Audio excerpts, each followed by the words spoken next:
그러면 삐아제는 읽어봅시다.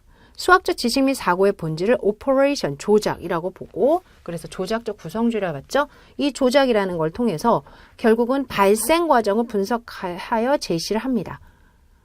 그렇게 했더니 아동이 스키마가 형성되는 데에는 단계가 있고, 인지발달 단계가 있고, 또 특히 수학과 관련해서 어떤 내용을 학습한다라는 거는 반영도 수상하고, 결국 우리는 수학학습 심리학 쪽으로만 본다면 이럴 때 어떻게 수학 교육에 활용할 것인가를 봐야 되겠다 해서 이 세 가지를 한번 논의해 보자라고 이야기를 하고 있는 겁니다.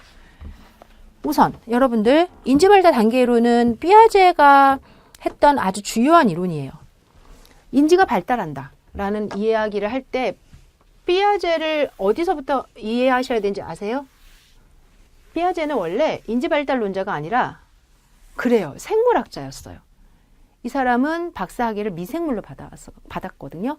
그래서 내가 생존하는 그런 생물 중에 거의 뭐 의미 없는 미생물이 어떻게 새로운 환경에 적응하고 살아가는가 이런 거에 대한 연구를 했어요.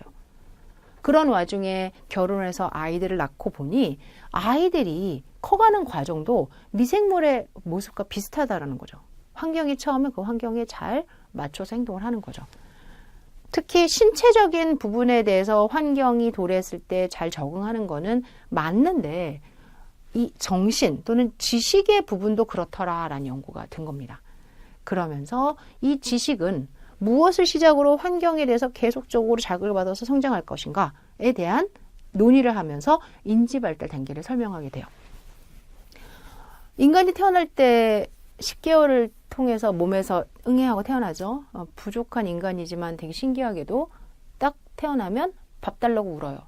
똥 쌌다고 울고 뭔가 좀 자식이 자기 나름대로. 그 다음에 한 일주일만 지나도 아이가 훅 커 있죠. 1년만 지나보세요. 걸어 다닙니다. 2년 뛰어다닙니다. 3년 말하고 자기가 원하는 거 다 짚고 다닙니다. 10년. 그럼 이제는 거의 어른하고 별 차이가 없어요. 이제 뭐만 성장하면 돼요? 키만 성장하고 뇌 중에서는 전두엽만 성장하면 돼요. 이렇게 10년이라는 시간이 길다고 보면 길지만 100년을 사는 인간에게는 거의 모든 것이 10년 안에 완성됐다. 대단한 거죠. 그러면 신체만 그럴 것인가? 아니다. 판단력을 말하는 뇌 또는 지식, 인지 또한 그렇다라고 본 거예요. 삐아제의 연구는 사실 그렇게 시작이 됩니다. 몸, 신체, 정신, 인지. 처음에 가지고 태어나는 신체나 인지는 보잘것없지만 이 아이들이 계속 자란다는 거예요. 어떻게? 태어나서 응애응애하는 유아기, 아동기,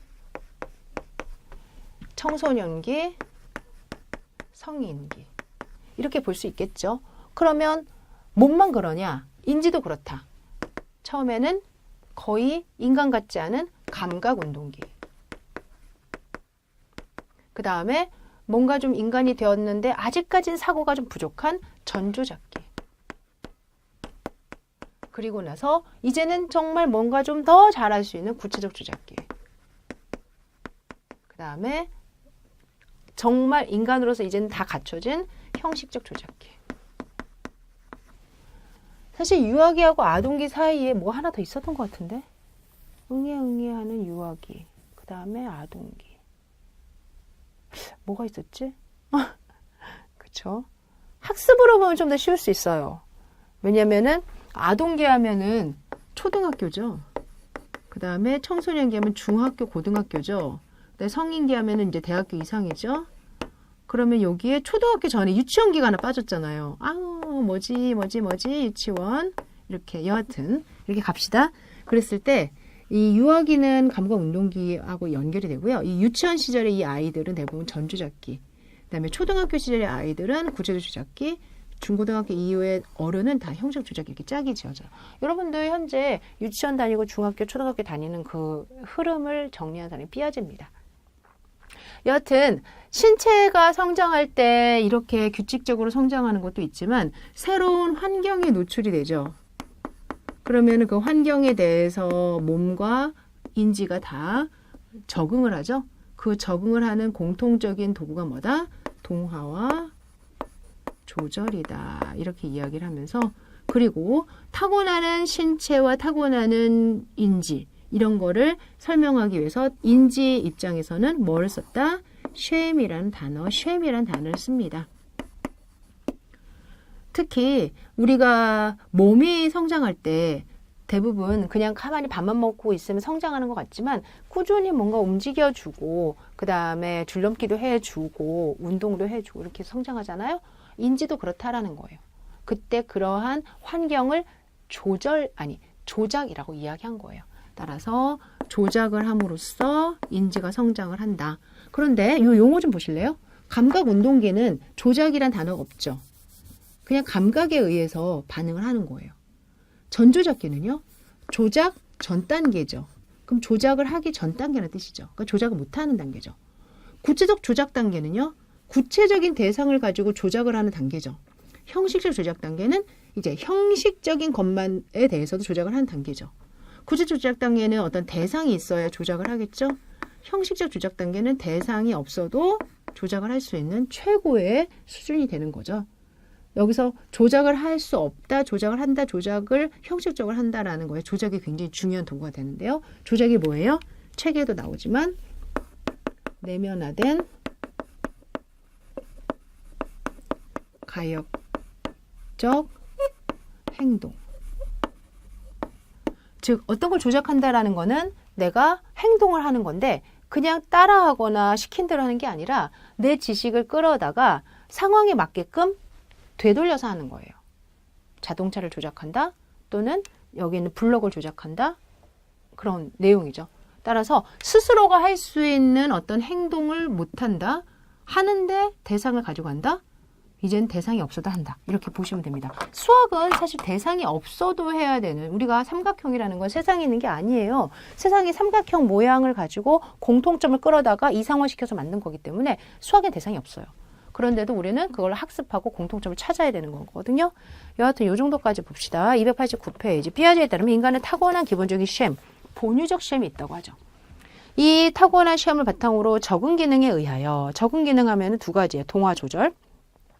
환경과 상호작용하는 가운데 보다 유연하고 포괄적인 인지 셈을 구성함으로써 인지 구조를 변화시켜간다. 그러니까 머리에는 처음에 몇 가닥의 뉴런이 있듯이 몇 가닥의 셈이 있었는데 이러한 환경이 계속 들어오면서 셈들이 조작을 하면서 점점 커져서 지금의 우리의 뇌가 됐다. 뇌를 구성하는 영역이 됐다. 이런 거예요. 셈이란 뭐냐? 행동과 조작을 반복 가능하게 하고 일반화할 수 있게 하는 인지 구조다. 스키마죠. 우리가 스키마를 가지고 있다는 게 뭐예요? 나도 모르게 그런 어떤 상황이 나오면 그런 행동을 하게끔 먼저 벌써 이렇게 구조화 되어버렸다라는 뜻이에요.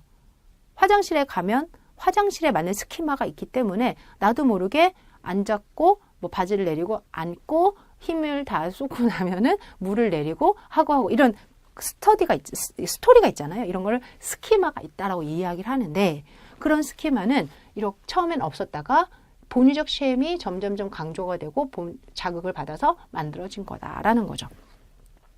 그랬을 때 아주 원초적인 젖을 빠는 셈, 쥐는 셈, 던지는 셈뿐 아니라 알고리즘을 요하는 셈 또는 함수를 하는 셈 또는 뭐 방정식을 푸는 셈 뭐 이렇게 점점 어떤 능력이 늘어나는 것들을 셈이 있다라고 이야기를 하면 돼요. 특히 환경의 적응 과정은 동화와 조절이라는 두 가지를 통해서 우리는 이루어지는데 동화는 새로운 환경이 나왔다 또는 새로운 자극이 왔다 그러면은 기존의 어떤 셈을 고수하면서 가능한 넓은 범위의 상황을 그에 종속시키려고 시도하는 셈이다. 쉽게 말해서 어떤 거예요? 내가 얘들아 너희들 3 더하기 5는 얼마야? 8이요. 그럼 5 더하기 3은 얼마요? 당연히 같지요. 이런 걸 아는 아이에게 그러면 1.2 더하기 1.5는 어떻게 계산해? 라고 해도 1.5 더하기 1.2가 같다라는 표현을 아주 쉽게 한다는 거예요. 그건 뭐다? 내가 여기서 했던 교환법칙이라는 셈을 이렇게 새로운 소수의 또는 유리수의 교환법칙에도 그냥 적용하려는 동화 과정을 말하는 거죠. 하지만 꼭 그렇게 해서 지식을 유지하는 것만이 있는 게 아니거든요. 즉 당면한 문제를 해결하기 위해서 자신의 시험을 조절, 분화하는 적응 기능도 있어요.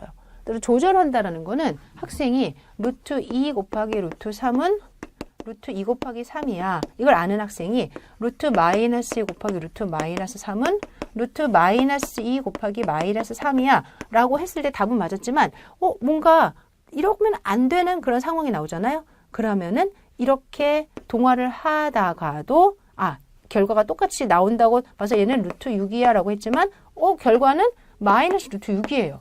그랬을 때 어떤 이유에서 이렇게 되지? 왜 내가 생각하고 있는 거를 그대로 쓰면 안 되지? 라고 하면서 내 생각을 분화시키면서 여기서 0보다 작을 때는 루트 2i, 루트 3i 해서 마이너스 1, 루트 2 곱하기 3이라고 하는 게 맞구나. 이렇게 조절을 한다는 이야기죠. 동화를 한다, 조절을 한다라는 단어 다시 한번 확인해 주십시오. 동화는 기존의 어떤 시험을 고수하면서 종속시키려고 하는 보수적 기능, 일반화의 기능이고요. 조절은 당면한 문제를 해결하기 위해서 자신의 시험을 조절 분화한다. 그래서 어떻게 한다? 일반화냐 분화냐 이렇게 보시면 됩니다. 따라서 환경에 적응하는 과정에서 끊임없이 일어나는 인지적 균형의 파괴와 동화 조절에 의한 새로운 균형화가 반복되는 쉐임의 끊임없는 재구성 과정이 인지 발달이다라고 이야기를 했어요. 다시 한번요. 학생이 타고나는 본인적 쉐임이 있어요. 그럴 때 새로운 환경에 내가 적응하기 위해서는 어떻게 해야 된다? 자신이 가지고 있는 그 쉐임을 파괴해야 돼요. 내가 여기까지 했으니까 여기서 더 유지할까? 일반화할까? 또는 얘를 분화할까? 그러면서 파괴가 된 거를 동화 조절을 통해서 다시 새롭게 균형화가 되면서 그 위에 새로운 쉐임이 만들어지고 또 다른 쉐임이 만들어지고 해서 계속적으로 끊임없이 재구성되는 과정인 거죠. 그런데 이러한 과정을 거치면서도 감각운동기, 전조적기, 구체주의, 형식적 주작기 4단계를 무조건 다 통과해야 된다라고 보고 있습니다. 참고로 모든 아이들은 비슷하게 그런 행동을 하고 그렇게 성장하잖아요. 인정하시고 그렇구나라고, 그리고 그거는 신체적인 성장뿐 아니라 인지적인 성장도 그렇구나라고 보시면 될 것 같아요.